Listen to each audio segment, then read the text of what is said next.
So Palworld came out about a few weeks ago, and it's been a pretty good game. I mean, there's positives and negatives about it that I have. So what I wanted to talk about in this video was my experience with Palworld as a player who is not a survival crafting type player in this game. So before we even start the video, I want to just put as a disclaimer that I'm not going to get into the whole politics with Palworld that's already saturated about like all the stuff that they're kind of doing or might be doing. I'm not going to get into that. I'm just going to talk about my experience. And I also want to put out there that I know that Palworld is an early access game. So that means I already know that there's not going to be a whole lot in there. They got to put a bunch of content in there in their game for like future content, future releases and things. So there's gonna be like, take everything that I say with a grain of salt. I'm just hoping to kind of put something out there in order to either kind of help the game succeed, just kind of tell them, my point of view on my experience. I'm only saying that because I know everybody has a different play style. I already know that every server has different rules on how they play. I already know that there's, different things that people like to do. Like some people just like to sit there and base build. Some people probably just sit there and, like the craft. Some people like to probably do, exploration. Some people, you got to survive. There's a whole bunch of stuff going on in Palworld. But for me, as I'm going to already put myself out there, I'm lazy. I'm going to be honest with you. I'm going to be blunt and blank about it. I'm lazy. I'm a lazy player. So how did Palworld get me to play? I think I played it for about a good 2 weeks. I played for about a good 2 weeks. I was able to maintain my track record for 2 weeks because I usually don't last too long in these type of games. So what did they do in order to keep me playing? Well, for one, and only one reason, the pals are doing all the work for me. That was the big plus for me to play their game consistently, because that means that takes the bulk off of me from doing all this unnecessary crafting that I hate doing, or gathering materials that I hate doing, and the pals end up doing it for me. All I had to do is basically set my pals up and get going. So that means I had time to explore, I had time to do dungeons, I had time to hunt down other pals to kind of either help me succeed or hinder me. I had enough time to do boss battles. I had enough time to run around with my friends. I had a lot of time to do a lot of things that was pretty enjoyable. But the big issue that I had currently playing Palworld, I mean, it got me places. But once I kind of completed the exploration, like I've covered the map, well, majority of the map, if I can say, or probably a good chunk of it, I was just standing around and I didn't really know what else I could potentially do. And again, early access game, I understand that they have to kind of put stuff into their game, but there's also a lot of things that's wrong with Palworld as well that is going to disinterest me from playing until I guess they come out with more content. Is I guess that's where I'm kind of gearing towards, because as you can see in the video, I kind of end up getting into the breeding aspect of it. I love the breeding aspect of Palworld. I was doing that for days, and the issue with this is like I feel like there could be more to breeding. But before I even get into that, let me hit the other things before I even get to why I am kind of just standing around and where I'm getting to, so it kind of comes full circle. So when I first got into Palworld, you just see the cutscene of the pals surrounding your character, and you wake up and then you have to figure out what's going on. They got a quick basic tutorial, and then you're about your way. You got to find out how to build a base and all this other fun stuff. They kind of walk you through it, and then you go ahead and you start playing. My big issue is as I was playing Palworld for as long as I have, aside from the journals and the diaries that they have scattered around, if you happen to find them, there's no real story to kind of latch onto to kind of motivate you to play a little bit. Some people, they kind of like stories a little bit. I'm more of a heavy story geared player. So like even if there's a like the NPCs sitting around at the campfires, which I'm assuming they're gonna probably maybe put something for them for, give us quest or whatever to do, just kind of give us like some sort of motivation to kind of latch on to kind of explore. Another thing, as I was kind of building the base, as I was kind of getting things going, the base building is kind of bland. I'm not gonna lie to you. The base building for me was just kind of bland. And that's another thing that it feels like it's just kind of like the other crafting survival games where they just kind of give you basic materials and then you're just kind of building.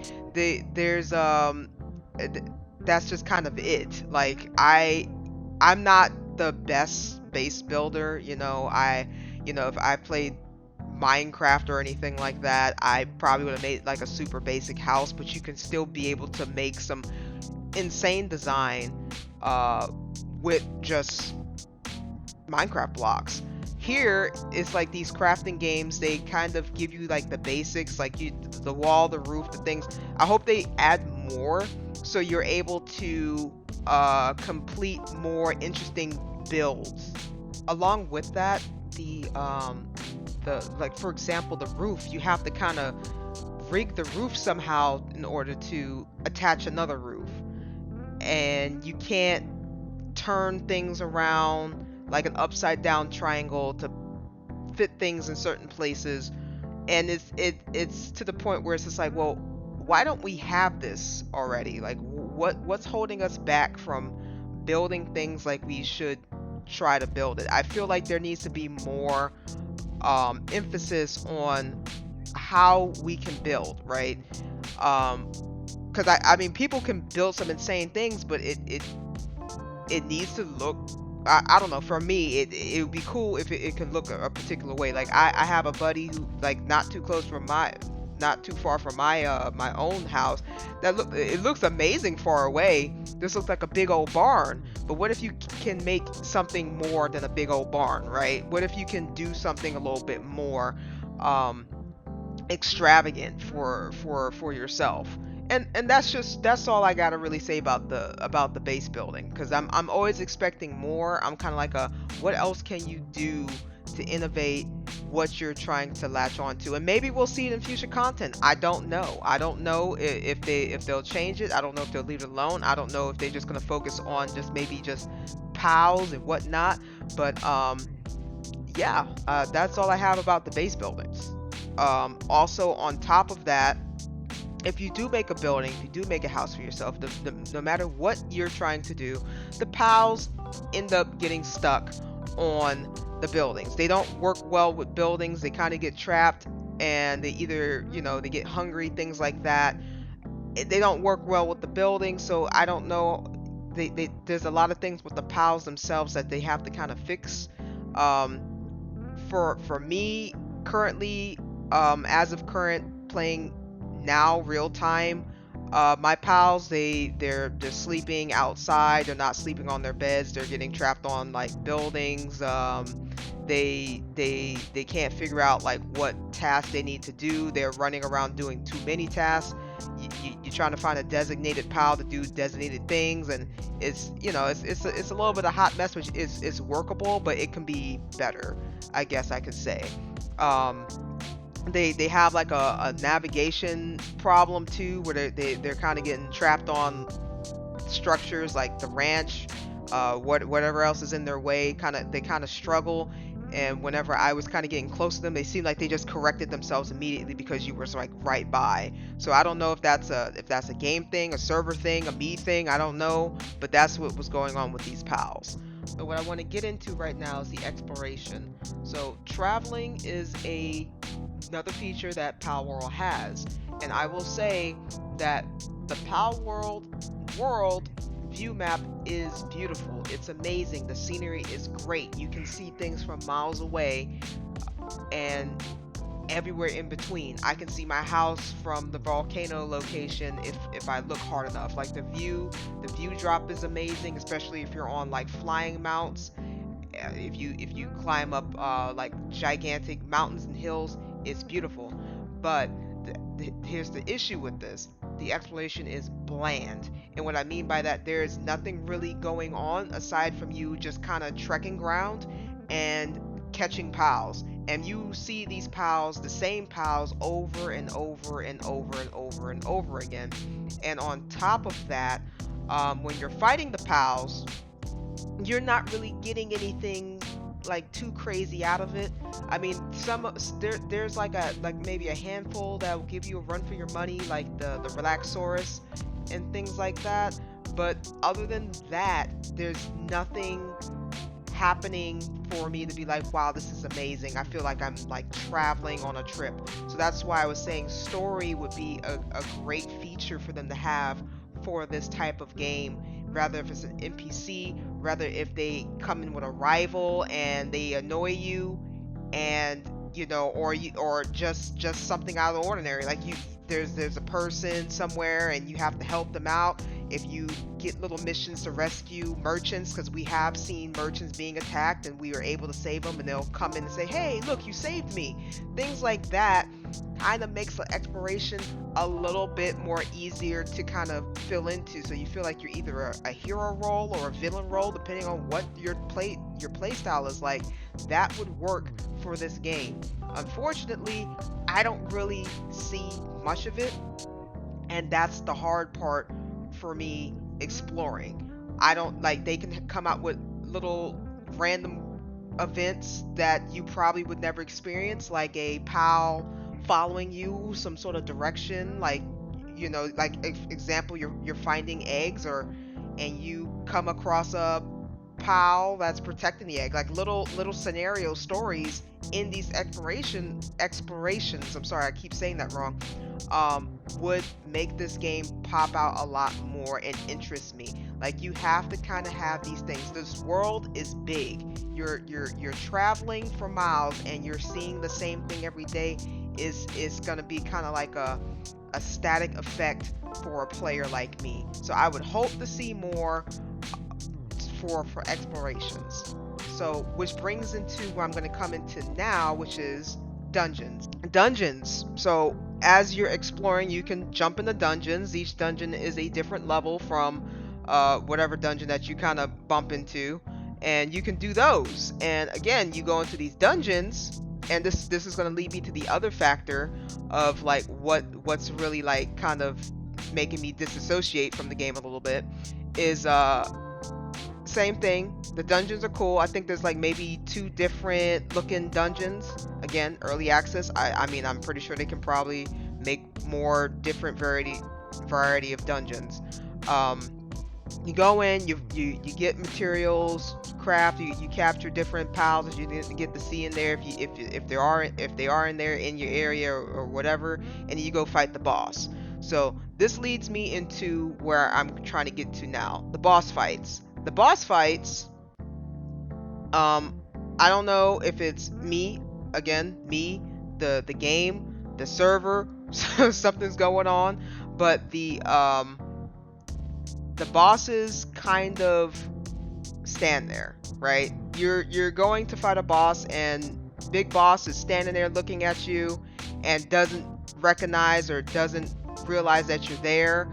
Again, don't know if it's a game, a player, a server issue, or whatever else is happening. They don't recognize that you're there. Currently I'm playing on a server, so every time I go see these boss, I can get like a couple of hits in. I can probably quarter health from now, and then they'll wake up, realize that I'm there, and then start attacking. The boss fights are kind of depending on the boss. Like, there's some boss that can give you a run for your money, but majority of them, they're kind of bland. Like they're kind of playing like 2D chess with your pal, or playing 2D chess with you, and they're kind of like just kind of standing there for majority of the time, or they'll get stuck in the wall, or they'll like try to tackle you, and they'll run into a wall and then just kind of disappear, or they'll just disappear, or like crazy things like that, and you're just sitting there like, okay. So if they can fix that as well, like the boss battles, like for example, Anubis, he got a lot of teleportation stuff going on. He's kind of fluid, and he makes me scream and have a run for my money, right? I'm pretty sure like there's a pal called Ozerk. He's pretty fluid as well. I mean, they can make these pals fluid if they can, hit boxes and everything. You gotta make it exciting for me in order for me to be playing your game. Again, understand it's early access, but that would probably pull me away from the base a little bit more if the boss battles or the PAL fights were more exciting in the world. I didn't really find it exciting. I just found me just kind of man standing emoji just on the side and just going okay for majority of the exploration slash fighting type of fights that I've had around the world as I was kind of running around. So with that said, everything comes back into full circle, where I go back to my base and the pals are working for me and I'm standing around and I get interested in breeding. Now breeding is also another thing I wish that or hopefully they will go to advance a little bit more, because that's what ended up happening was because the fights wasn't like super enticing for me, especially with the bosses. And I guess these guys that's running around that's either, I guess, enslaving pals or freeing pals, like they're kind of questionable too. There's a lot of questionable things going on that I didn't really, I guess, understand. The fights with them, I feel like they're too easy, I guess, in a sense. So I go back to my base and I craft and I sit there and I change some things around because I'm leveling up. I'm leveling up my base, and that's kind of it. I get into breeding. The breeding thing is I love the breeding section of the game so far. I think the issue that I have with the breeding is they don't really. I know each pal can probably, it says every pal can breed with every pal. That's fantastic. I think that the weird, I think it's just a weird trigger in my brain where it's just like if I decide to breed the like let's say the pal mammoth with a with a chicken, I was expecting it to be more like you know an elephant with little chicken wings at the top or something like that. Obviously that's not going to happen, but that would be cool if if that was the case. And just kind of breeding the pals, not really understanding like where you have two, let's say you do an electricity pal and a ice pal, and then you get a ground pal, like those type of things. I'm kind of, it's kind of confusing. And I know that they have a breeding calculator and all that stuff. I've looked it all into that stuff, but it's like, you know, it is what it is. But there's really nothing else to kind of go off of the breeding unless they add more pals, which I'm assuming that they probably will do. So far, it's not a bad game. You can definitely have fun with Palworld. I was just explaining my first experience playing Palworld and just kind of pointing out things that didn't really click with me on certain points. Like, again, I feel like it's definitely there for me to be able to play, but again, because I'm not a survival crafting type player, these are the things I would like to see personally, but I'm a small percentage of what other people do in these type of games, so they probably won't put them in. But if they did put them in, it would probably entice me more to play this type of game. That's all I really have to say on that. Another thing that I didn't really get to put in the video, because I looked at an old video of me first initially playing Palworld, is that the flying mounts should not be able to be accessed at a low level. I'm only saying that because when you're first playing Palworld, especially people who don't play survival crafting games as much as I do, and we're looking at new creatures and things like that, I saw me saying a lot like, oh wow, what is this? Oh wow, what is that? And then once I managed to get myself a flying mount, it kind of was like, oh okay, that's different. Let me jump off real quick. Let me try to fight that real fast.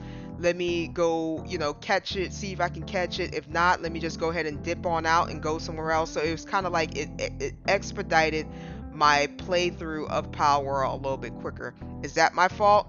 Yes and no.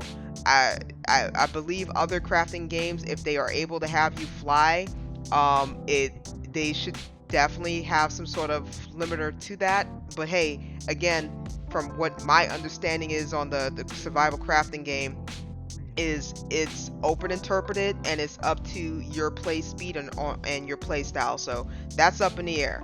Um, Other than that, again, I do recommend Palworld. But for people like me, it's it's not necessarily for me. I think again, my track record for it is about 2 weeks, and I really haven't looked back at it all too much, other than trying to check on my eggs occasionally for breeding, but even that's kind of dwindled down. So I'm really just waiting for more content to see what they're going to do with the game, and then just go from there. But yeah, I would definitely check it out, give it a run, see how you like it. And that's about it. I know I said a lot of negative things about it, but it was more like things that I was seeing as I was playing the game, because I do want to become a future game developer that could probably help bring the game forward, on because I'm more of a everybody has a different game that they like to play. So I did play it. I did enjoy myself for the little time that I was playing it, and I think that's what matters the most. That's what counts. um Other than that, yeah, that's all I got. So if you liked anything from the video, please like, comment, subscribe. I don't really care if you disagree with me or if you agree with me. My point of this video here was just to put my first experience as a person who does not play crafting survival games, and just kind of put my story out there, because there are going to be people like me that play these games, and I'm pretty sure it would be helpful for developers to know what's making us click off of it, or what's just kind of moving us away from the game. It's not like it's not interesting. I believe each and every survival crafting game can be interesting to people like us. It's just it's not really geared towards us, and that's completely acceptable. That's completely fine. Focus on the games that the people that you're trying to grab. At the same time, if you're able to kind of get us involved in it just a little bit, it might you might be able to do something innovative and change the game for people that to like these type of games. Like I said, I like this. I definitely do like this, but I feel like there needs to be some sort of exciting factor for me to definitely play this. And I, like, again, everybody's thing can change from having playing with friends, solo experience, story. And I know, again, like I said, the story, I feel like it needs to kind of pop out more. I think I had a discussion with friends that said it's all in the journals. You just need to go find the journals and read about it. I told them, like, if you find the journals, like, some people got, like me, directionally challenged. I'm not going to be able to see everything, but with this mount, I can. So really, I can read the story, but I feel like for a more personalized experience, it would be great to have, a story edition in here, because what am I doing after that? So I'm waiting to see what they're dropping. I'm hearing that they're dropping more PvP content and things like that. So we'll just wait and see. I mean, we'll wait and see, and then I'll probably make another video on how I feel about what I experienced with their content drops and things like that, and we'll just go from there. So I would definitely recommend people to try it out. It's pretty affordable if you think $30 is affordable. Try it out, have fun, play with friends if you have friends. If you don't, I'm sorry. I if you need somebody, I'm here for you. We can butt it out. But other than that, yeah, it got me to play it for quite some time, and I really have no complaints, other than just standing around, and that's just kind of it. That just kind of what it boiled everything down to, I'm just kind of just standing around. I've kind of did everything, so I'm just waiting for more content. So if I mean, that's just my experience, of course. That's my experience of Palworld. Hopefully this video can give some sort of closure or some helpful advice for people who are in that kind of boat just like I am, or maybe I'm that kind of player, hit that kind of player niche for you, that you're like, yeah, I completely agree with you that the pals do all the work, you're able to do everything, but there's not enough going on for you, and so you end up standing there at your base, and it is what it is, right? It's early access. So, I would recommend that you guys try out Palworld. I mean, I got my little playthrough out of it, but I am, unfortunately, I am disassociating it until they, have some future release. Waiting to see on, future content. Can't wait to see what they got in store for them, and I'll just go from there. So thank you if anybody looked at my video. That's about 25 minutes long about me just talking about my experience with Palworld. And yeah, that's it. So thank you for watching. Like, bell, subscribe, whatever you guys got to do. Y'all grown, and catch you on another video.